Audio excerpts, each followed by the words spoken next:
with medication, helps in pain management and flexibility. It also helps people find their sense of where they are in space. Yeah, whatever. This weed workout is no doubt going to leave a lasting effect on you one way or another. I don't know. Yeah, I guess they've tried everything really now. They said some people just come for the weed. I would imagine so. But it's legal in Vegas, so. Yeah, why not? Give it a go. Give it a go. That's our time for now. We thank you for watching. We'll see you back here again tomorrow. News 3 Now at 5 starts right now. Right now at 5, we are live from the Capitol. A state law teenager who is held captive in a northern Wisconsin cabin for 88 days. Plus 2 fatal crashes in construction zones in the matter of a day. We will share an officer's warning about this kind of accident. From the Channel3000.com Alert Center, this is News 3 Now at 5.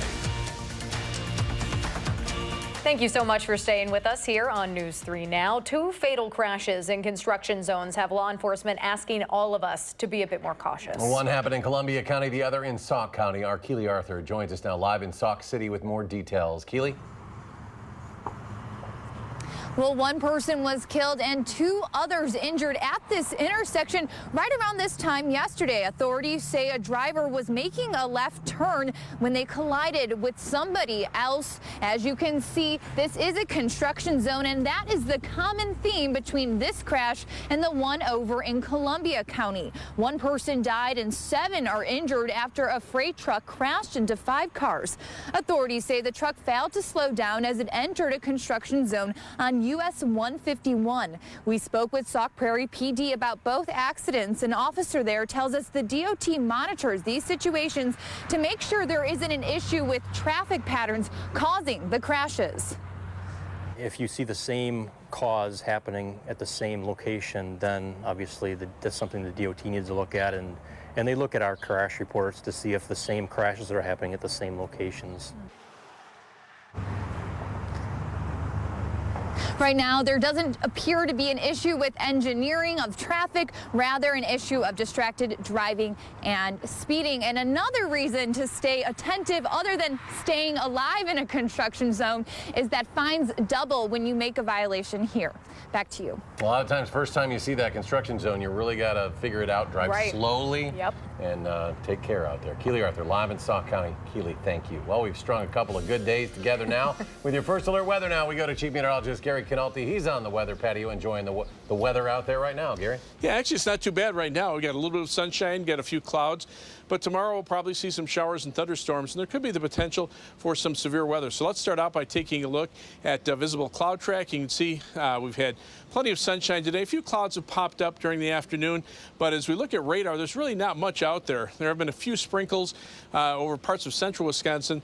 Those have since dissipated. Now, tomorrow there is a slight risk of severe thunderstorms over southern Wisconsin, basically from about Madison southward, with a marginal risk to the north. That will be mainly tomorrow afternoon, but it's still kind of iffy because we could see some morning showers and thunderstorms that might stabilize the atmosphere and prevent the storms from forming, at least over southern Wisconsin, tomorrow afternoon. They might form farther south into northern Illinois. So we'll just have to see how that works out. Low temperatures this morning started out in the middle 40s here in Madison, but so far it's been a great day. 75 the high in Madison.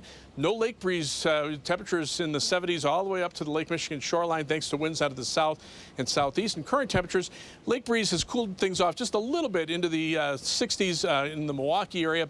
Otherwise, look for temperatures that are still in the mid-70s to remain that way for much of the evening. By later on tonight, temperatures will drop off into the 50s. By tomorrow morning, we'll be in the lower 50s. Now, we could see a couple of showers early tomorrow morning. A better chance for showers and thunderstorms tomorrow morning, and then again late in the day tomorrow. Our high temperature tomorrow about the same as today at 75. That's your News 3 Now First Alert forecast.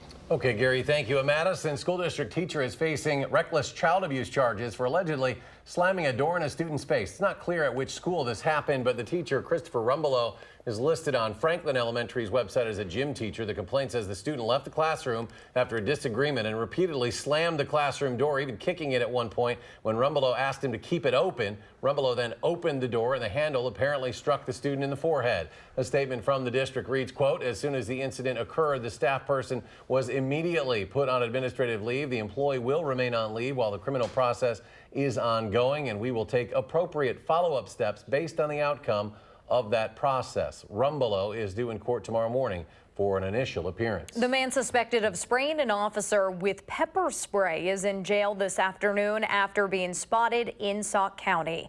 30-year-old Joshua Martin was listed as a missing person from Dane County. He was suspected of attacking a deputy with pepper spray during a traffic stop early Monday in Columbia County. You're looking at dash cam video right here that shows the deputy stopping a truck for speeding, and then he stumbles backward from the truck after being sprayed and points what appears to be a gun at the truck, telling that driver to show his hands. The truck drives off and the deputy begins pursuing the truck, but has to pull over because the pepper spray affected his vision. The Born Alive abortion bill heads to the state Senate now after clearing the assembly this afternoon. The Republican measure could send doctors to prison for life if they don't provide care to a baby after a failed abortion attempt. Democratic Governor Tony Evers has already promised to veto the proposal, one of 4 anti-abortion measures the assembly passed today. Democrats call the bills distractions to shift attention away from proposals in the governor's budget. It is unclear if a baby has ever survived an abortion in Wisconsin, but the proposal's author, Majority Leader Representative Jim Steineke, says he wants to leave no gray area in the law. When a baby survives an abortion, takes that first breath of life, that doctors are required to do everything that they can do to ensure that baby survives. All these bills have a chilling effect on the adequate and appropriate care that physicians and providers should give to their patients. The bills have not yet been scheduled in the Senate, but Senate Majority Leader Scott Fitzgerald says his chamber may take them up next month. A bill sitting on the desk of Alabama's governor would ban virtually all abortions in an effort to get to the U.S. Supreme Court and to reverse protections for abortion rights. Now, the state Senate in Alabama passed what's known as the Human Life Protection Act last night, which would make almost all abortion procedures a Class A felony. That means doctors would face up to 99 years or life in prison. It would not punish women receiving abortions. Democratic Senator Linda Coleman Madison is one of only 4 women in Alabama's 35-member Senate. Here's what she had to say about the bill. You don't know what you don't know because you've never been pregnant. It's the choice of 2 people. That's right. But it seems like only one is being thrown under the bus here. My goal with this bill, and I think all of our goal, is to have Roe versus Wade turned over and that decision ability be able to be sent back to the states so that we can come up with our laws that address and include amendments and things that address those issues. So far, 6 states have passed so-called fetal heartbeat bills, which ban abortions after 6 weeks of pregnancy before a woman may even know that she's expecting. We expect a decision in the next couple months when it comes to last year's lame duck session at the state capitol and whether it was convened illegally. Today, the state Supreme Court heard oral arguments in the case against Republican lawmakers who called for the extraordinary session late last year. The laws passed in that time weakened the powers of the incoming governor and attorney general. In January, a Dane County judge ruled in favor of a group of liberal-leaning organizations that claimed the session was illegal. Republicans want the Supreme Court to overturn that decision. So it has been 18 years since the Milwaukee Bucks have played in an Eastern Conference final game. That's right. Giannis and the Bucks will face off against Kawhi Leonard and the Toronto Raptors in Game 1 tonight. Our Kevin Lewis now at Fiserv Forum ahead of the big game tonight. Kevin? Yeah, conventional wisdom says it's a 2-horse race for the NBA MVP between Giannis and James Harden. But if you were seating a dining room table full of the best players in the NBA right now, Kawhi Leonard would have a seat at that table, and he showed why against the 76ers. The Raptors forward is averaging 32 points, 8.5 rebounds per game this postseason, including 41 in the clincher against Philly. The Bucks head coach Mike Budenholzer coached Leonard as an assistant with the Spurs, but he said that's years ago, and Kawhi's continued his upward trend. You know, it's really difficult to defend him with, without extra activity. You got to throw a lot of looks at him, a lot of bodies at him. Obviously he's a great shooter, the mid-range shot, the three-point shot, and he can finish in the paint, get to the free throw line, brings a physicality to the offensive end of the court. So it's a great challenge. Coming up on News 3 now at 6, we'll talk spreading the floor and the return of the president, Malcolm Brogdon, who will come off the bench tonight. But for now, at the Fiserv Forum, I'm Kevin Lewis. News 3 now, sports. Now that place is going to be a lot louder in yeah. just a couple hours. Kevin Lewis, live in Milwaukee. Kevin, thank you. And while the Bucks play the Raptors, one Milwaukee radio station is banning a certain rapper from their airwaves. You know what's not coming up? Drake. Break from Drake! Break from Drake! He does have a curse, and he's very vocal on the sidelines. He talks smack to players, and if you're going to do that, you're going to bring that into our house. We don't want any of that. That's Kiss FM in Milwaukee. They will not be playing any Drake songs during the Eastern Conference Final. The Grammy-winning rapper, he was born in Toronto, huge Raptors fan. But Drake, as you heard them allude to this, he's also known for cursing teams. Whatever team he roots for during championship games, well, the other team tends to win. During Toronto's Game 7 against 76ers last week, he wore 76ers shorts while watching Game 7 so the Raptors would win. And they did win Game 7. I think we do need a break from Drake. More local news tonight. A new treatment could soon be the solution to blue-green algae problems in ponds and lakes in our area. An aluminum chlorohydrate that is treatment was sprayed on the surface of the pond over at Wisconsin Brewing Company that is called Lake Sadie Mae. It's meant to help reduce phosphorus, which is the leading factor in the creation of blue-green algae blooms. These type applications actually benefit the biology of the lake. They improve the quality of the organisms that live in the sediments. We generally see improved fisheries after these applications and increased plant growth in the lakes. According to Public Health Madison, blue-green algae can make people sick if we swallow it or if it contacts our skin for a long period of time. For dogs, though, which frequent Wisconsin brewing, by the way, that can be fatal. Almost all public beaches in Dane County were shut down last summer due to blue-green algae concerns. This treatment is part of a $50,000 urban water quality grant from Dane County to the city of Verona. If you have been wondering what is under the blue tarps on Library Mall, we have an answer. The finishing touches were put on a new sculpture today. The title of the project is Both and Tolerance Innovation. The stone and stainless steel sculpture was designed by UW alumnus David Dahlquist and Matt Niebuhr to represent the confluence of ideas and cultural diversity in that location. It's about the convergence of ideas between the three churches that are right in that area with the university and the tolerance for the difference of those ideas. And the sculpture will be officially dedicated at 3:30 on June 1st.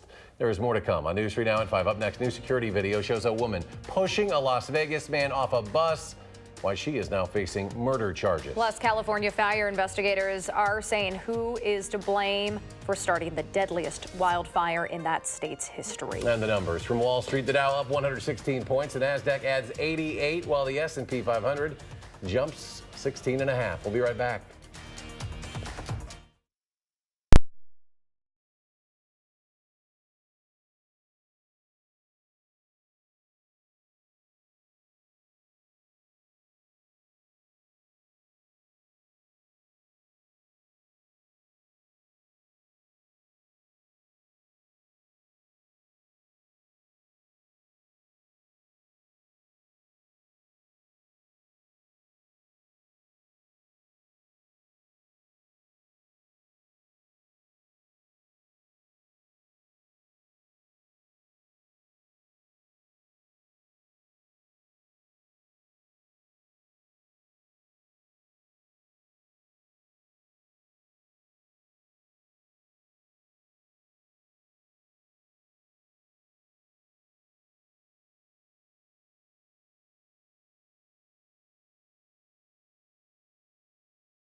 Special recognition tonight for the Wisconsin teenager who showed bravery amid a tragedy seen all across the nation. In a rare public appearance, Barron native Jamie Kloss came to Madison to receive an award at the state capitol today. And that's where we find Rose Schmidt. She joins us live to explain this honor. Rose, good afternoon. Yes, well, Jamie Kloss did not speak at the event today, but her aunt says that she really enjoyed her day here as she walked these very halls for a Capitol tour. Her aunt highlighted the kindness she was shown from everyone around her as she was highlighted for her heroism. On October 15th of last year, tragedy struck my community of Barron. After a long 7 months for the northwestern Wisconsin community of Barron, there's a new meaning on what it means to call a place home. But then something miraculous happened. After 88 days in captivity, that young lady found her way to freedom. A journey that led that 13-year-old young lady to the Wisconsin State Capitol Wednesday. I am so proud to present our Hometown Hero Award to Miss Jamie Kloss. A recognition state lawmakers agreed was well-deserved, as Representative Romaine Quinn, who represents Barron, nominated Jamie Kloss. You are truly an inspiration and a bright light during a time of sadness. The Hometown Hero Award is given to those who give back to their communities and make a difference. Speaking for her entire family, I have to say that Jamie is totally deserving of the hero part of this award. Her courage, her bravery, and her spirit are things that inspire us and make us stronger and better. Jamie's aunt, Jennifer Smith, spoke on her behalf, thanking everyone she met for the kindness they showed and the community that's welcomed her with open arms. Our hometown, Barron, and the surrounding area needs to be recognized for their support, encouragement, and their love. A home they're all glad Jamie found her way back to, with a lesson for us all. No matter how grave your situation, no matter how dark your days become, and no matter how impossible your circumstances may seem, there is always hope. Rose Schmidt reporting. The man who held Jamie Kloss captive, Jacob Patterson, has pleaded guilty to kidnapping her and killing her parents in October. He faces life in prison when he is sentenced next week. Well, police in Las Vegas have released this security video that shows a woman shoving an elderly man off a city bus. The man later died from his injuries. Again, that security video shows the moment 74-year-old Serge Fournier was pushed off a Las Vegas public transit bus in March. The elderly man died in April, more than a month after that incident. Investigators say he was moving up the aisle of the bus when he asked 25-year-old Kadisha Bishop to be nice because she was yelling and cursing at passengers. The coroner ruled his death a homicide due to blunt force injuries. Police arrested and charged Bishop with the murder. She's being held on $100,000 bail. California fire authorities say that state's biggest utility company is to blame for the state's deadliest and most destructive wildfire ever. The investigation says that Pacific Gas and Electric Company power lines caused the fire in Paradise, California, that killed 85 people there. It also identified a second nearby ignition site involving vegetation and electrical distribution lines also owned and operated by the San Francisco-based utility. The second fire was quickly consumed by that initial fire. The nation's largest utility filed for Chapter 11 bankruptcy in January as it faced tens of billions of dollars of potential liability costs related to the wildfires, both in 2017 and 2018. Time now for a more complete look at your forecast. Chief Meteorologist Gary Knalte joining us on a beautiful Wednesday, Gary, but things will be changing a bit in the coming days. Yeah, the weather pattern is going to get much more active beginning tomorrow and pretty much lasting through the middle, maybe the latter part of next week. Let's start out by taking a look at an alert day that we have in the forecast for tomorrow. This is for some showers and thunderstorms, especially in the afternoon and early evening hours, that could bring the possibility for some stronger thunderstorms with hail and gusty winds being the main threats. Heavy rain might be more of a possibility as we head toward the weekend, but right now things are very quiet. There's actually a weak cold front that's kind of stalling out across central Wisconsin. You can see just a few clouds popping up along it. There were a couple of sprinkles of rain. Even those have dissipated. But farther to the north and west, you can see the thicker clouds here. That's where the cold front that'll head southeastward and eventually, as it moves into southern Wisconsin, bring us some showers and thunderstorms. You can see those storms are still quite a distance away. The first round will reach us tomorrow morning. If that cools things off enough and we don't have enough time to get some sunshine in here and warm things up in the afternoon, that will limit the severe weather threat tomorrow afternoon. But because there's enough of a severe weather threat, the Storm Prediction Center has a slight risk of severe thunderstorms through much of southern Wisconsin. Areas north of Madison have a marginal risk. I think the highest probabilities would probably be more toward northern Illinois, where the storms are more likely to redevelop tomorrow afternoon. But we have more showers and storms in the forecast for Friday, Saturday, and Sunday, because that front will work back northward as a warm front, and then another front will move through on Sunday. So taking into account all of that, just over the next 3 to 4 days, we're looking at the potential for a widespread 1 to 2 inch or more rainfall event across southern Wisconsin. There could be some locally heavier amounts in excess of 3 inches in areas that get heavier showers and thunderstorms. Not this afternoon, though. Live view from the Queen Bee Radio Skycam in Platteville showing just some puffy fair weather cumulus clouds. The WISC Skycam also showing those same cumulus clouds, but looking off toward the east. The Edgewater Skycam downtown Madison showing some filtered sunshine over the downtown area. Our almanac for today shows a high temperature of 75. That's above the average high of 68. Low temperature of 44, about where it should be. And right now we're still at 75 degrees with partly sunny skies. Winds are out of the west at 6 miles per hour. Humidity is still pretty low at 36%. Dew point is in the middle 40s. We expect that to come up at least into the mid 50s to around 60 for tomorrow. Current temperatures across Wisconsin, a little cooler near Lake Michigan. That lake breeze kicked in this afternoon.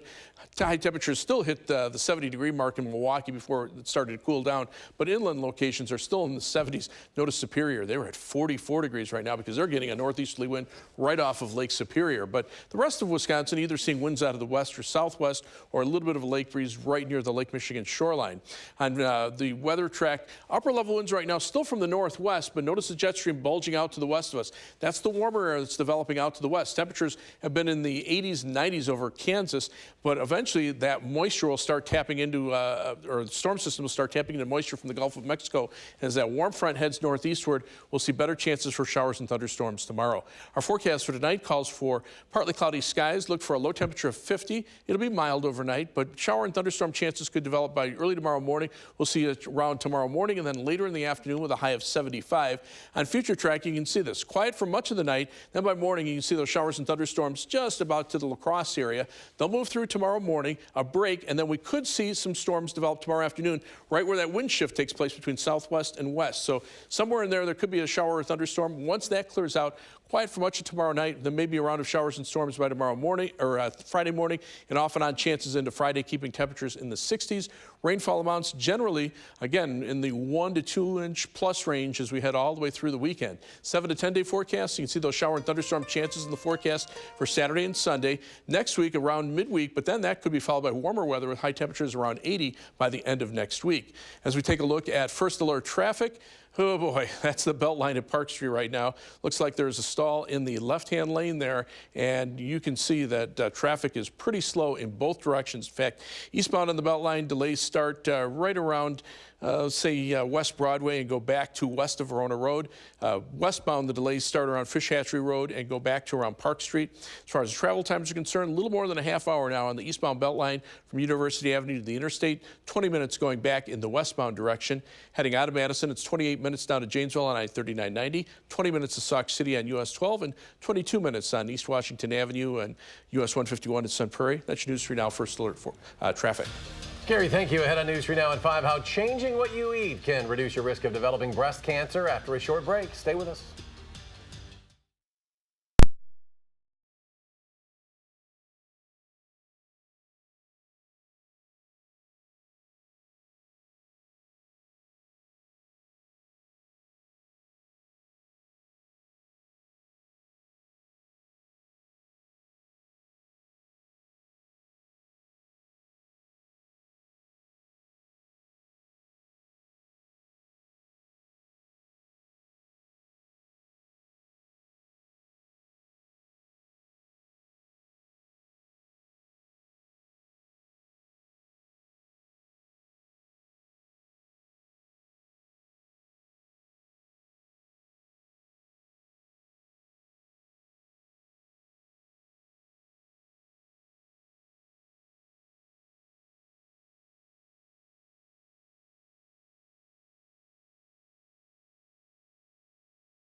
Some people are not aware how much obesity is a risk factor for cancer. New research is showing changes in diet can lower a woman's risk of getting breast cancer and dying from the disease. That new study shows women who follow a balanced, low-fat diet with more fruits, vegetables, and grains have a 21% lower risk of dying from breast cancer.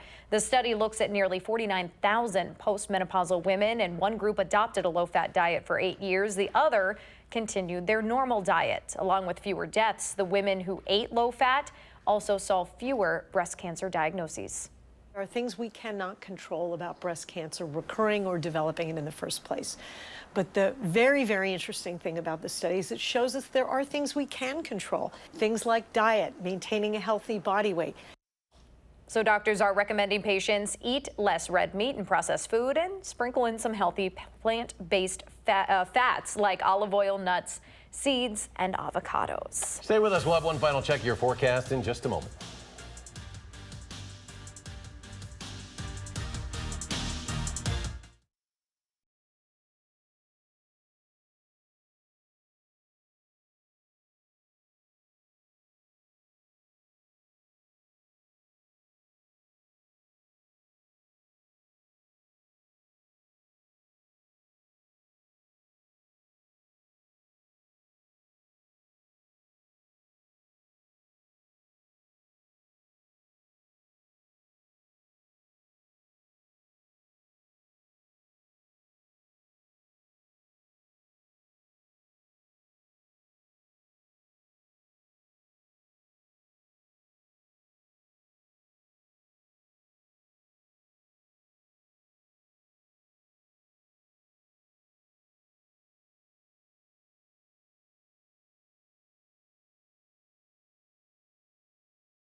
Here's a look at some of the stories we're working on.